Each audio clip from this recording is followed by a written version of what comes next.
By controlling North Africa, the Axis powers would have a better chance of holding the Mediterranean, now the epicenter of the war. Unfortunately for Italian dictator Benito Mussolini, his army is ill-prepared to withstand the British forces in the region. Hitler, fearful that more losses in Africa would jeopardize his efforts on the Russian front, sends General Rommel and his Africa Corps to clean up the mess. By 1942, the Allies decide that the best way to break the Axis powers back is to create another front. An Operation Torch is born of British and American troops. A well-supported, coordinated push through enemy lines, depleting and destroying fuel, food, and equipment would mean the eventual fall of the Third Reich in Africa, weakening Axis aggression throughout the world.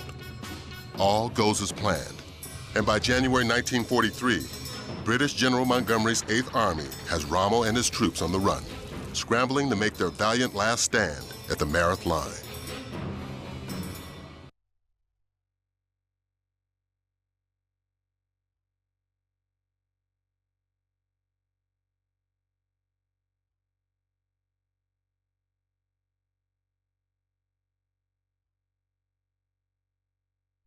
My wife finally wrote saying, "Edward Carlisle, just asked to do something else."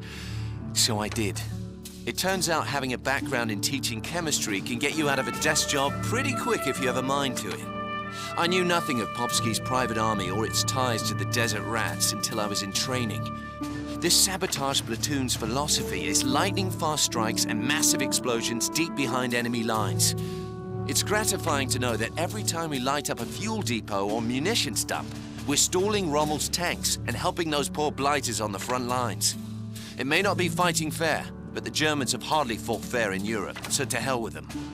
My assignments are highly confidential, so as far as the wife knows, I'm still sitting at a desk.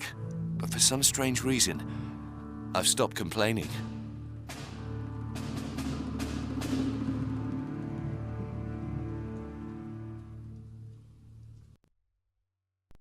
Listen up, chaps. The Jerrys have a cozy little setup in this village here. Our job is to break as much equipment as possible, and then dash out before they even know what hit them. Troop B will drive the jeeps behind the Germans and pepper them with machine gun fire. I lead Troop A through town to knock out their communications and burn up their petrol reserves. Carlisle, you're the man with the demolitions. They'll cover you while you set the time and save 4 charges. We'll have to get in and out before everything becomes all spotlights, sirens, and rifles firing. Cock your guns, wet your sights, and ride on. Let's go!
Use your sticky bombs on that Panzer.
Wir haben auf Genischen geschossen. Verschnockt Mal. Get ready, Carlisle.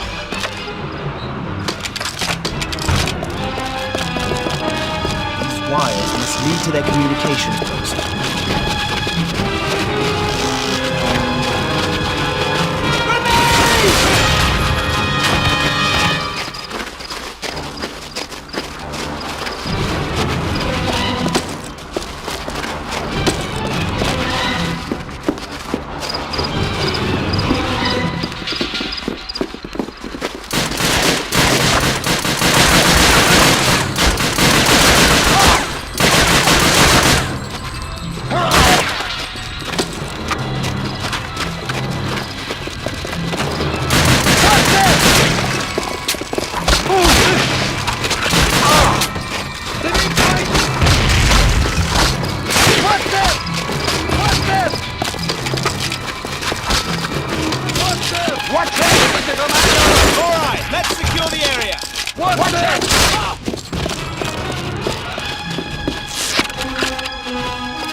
Set a charge on that antenna.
so they can move forward. Take that machine gun and throw some lead back at those Jedis!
Set a charge on that generator.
We'll have to fight our way to the petrol depot.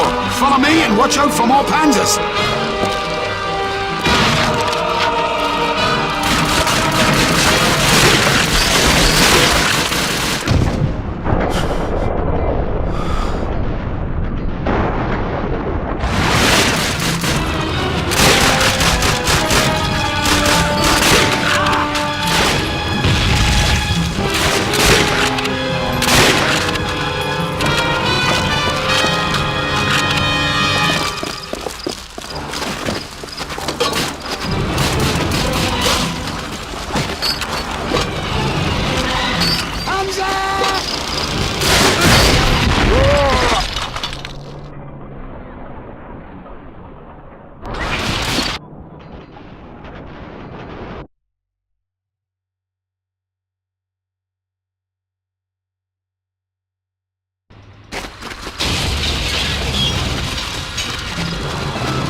We'll have to fight our way to the petrol depot.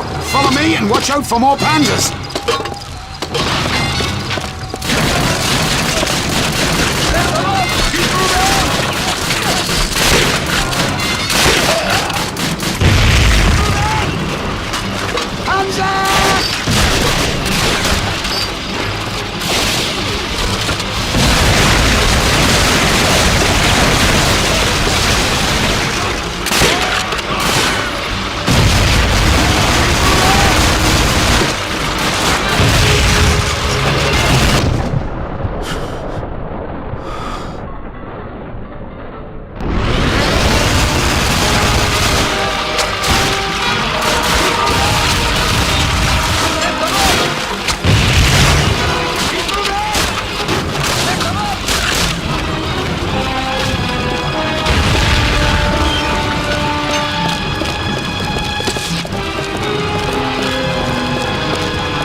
Just in time.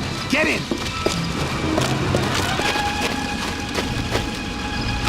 Looks like we're in the clear.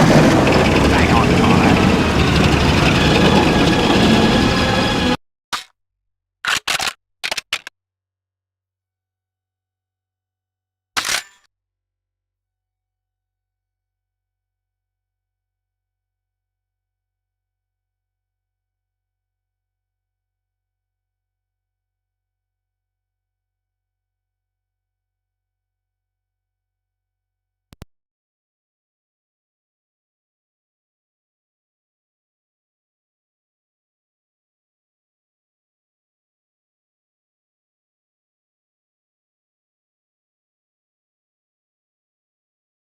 Navigating the desert like an ocean of sand, you have to know where you're going and have a plan to get in and out as quickly and quietly as possible. We do prefer it when quietly is not required. The one thing that allows us to hit the enemy where it hurts most is our jeeps. They're always loaded with enough fuel, supplies, and water to travel 600 miles at a stretch. Although unarmored, they can be heavily armed with two 50 cal MGs firing armor-piercing and incendiary rounds. These make us quick and deadly when we need to be, able to take on German half-tracks and armored cars that outclass us in every other way. Still, this doesn't make up for the fact that you're completely exposed to fire sitting in an open Jeep. And you'd better have a damn good driver at the wheel should trouble arise. And it always does, mate.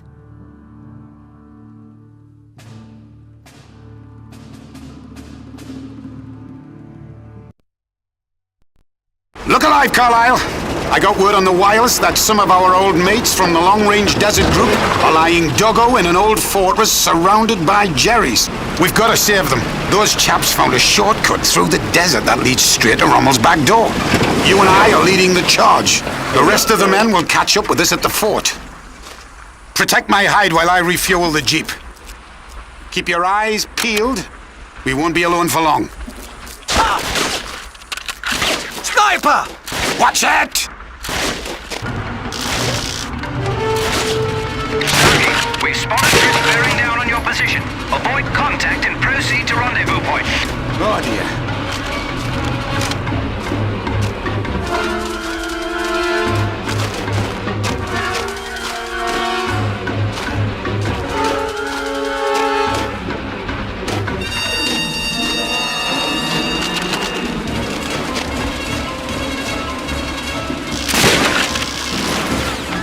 Get in! Get in!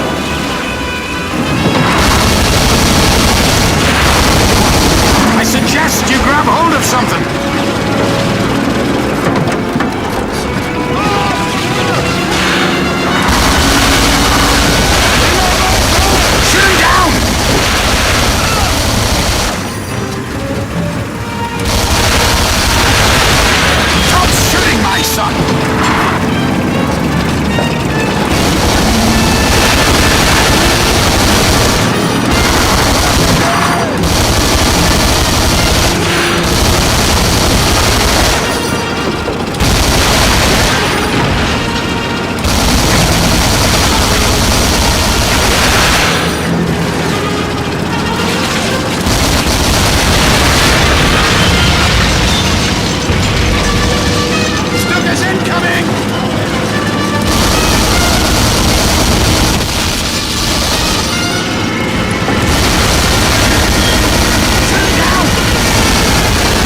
finest.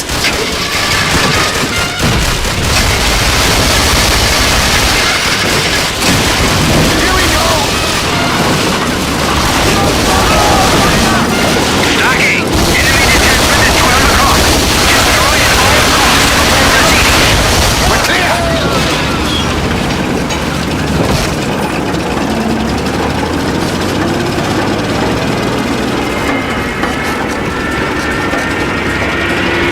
Stuka's incoming! Another one of those and we're done for! Supply caravan loaded with ammunition dead ahead. Take out those lorries and let's give Fritz a fireworks show.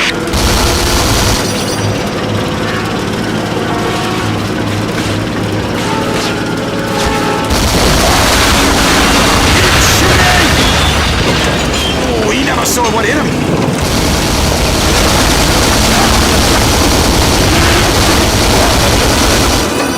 Here we are. Incoming! Whoops!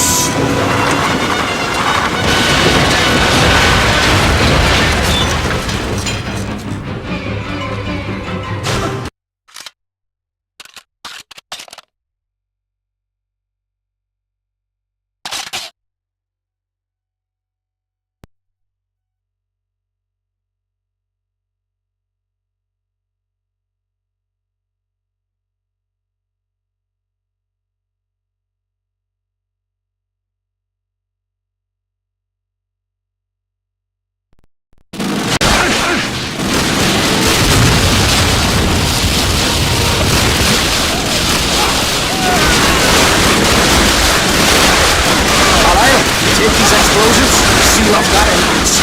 The blocks we're after must be stuck in that far tower. We'll have to split up. I'll go left. You stick with it.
here!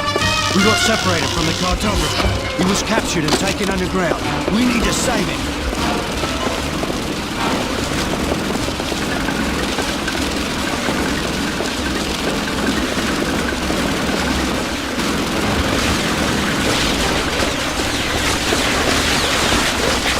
Jolly good. Lucas, get down! Get down!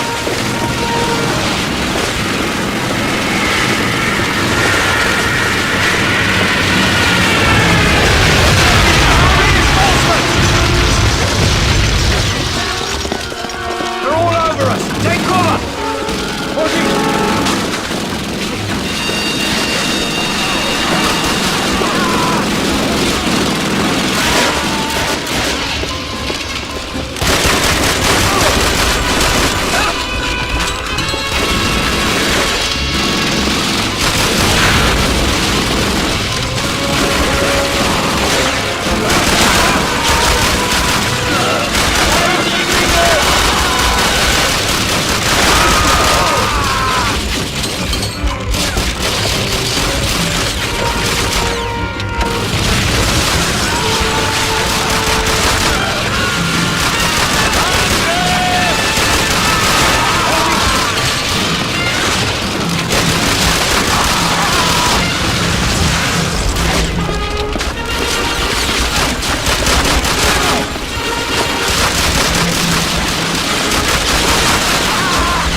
On that half track. It's blocking our way.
It's about time you chaps showed up. Well, we had a few errands to run. Hey, Carlisle, were you just gonna leave me out there?